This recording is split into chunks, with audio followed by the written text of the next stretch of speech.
Yeah, it's pretty sad. You know, I watched the interview that Donald Trump had last night with Chris Wallace on Fox Business.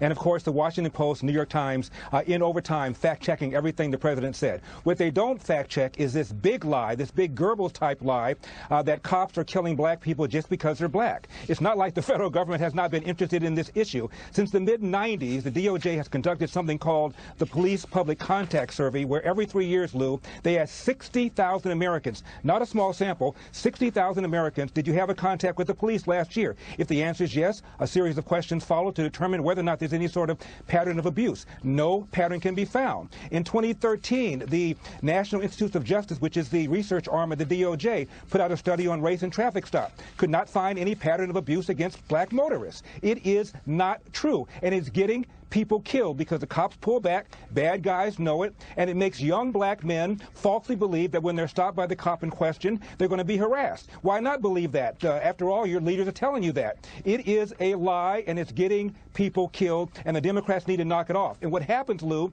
is that the Democrats say this kind of stuff to run for office. They get into office, and they expect the very same people they've encouraged to believe that America is an inherently racist country to not believe it while they're in office. It doesn't work that way. You've encouraged them.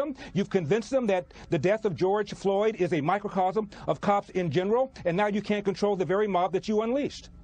Absolutely. What's the route to success? Finish high school, number one. Don't have a kid before you get married, and make sure you get a job. Look at some of these high schools. The issue of choice in public schools should be the first thing Republicans say when they try to get black votes. You've got 13 high schools in Baltimore, public high schools in Baltimore, in the inner city, where 0% of kids can do math at grade level, and another half a dozen where only 1% can. Now, why isn't choice the central issue facing the Republican Party going forward? Black people need to escape this underperforming, horrible government school where the public school teachers with school-age kids, Lou, don't even put their own kids. 44% of Philadelphia public school teachers who have school-age kids put their kids in a private school. What does that tell you?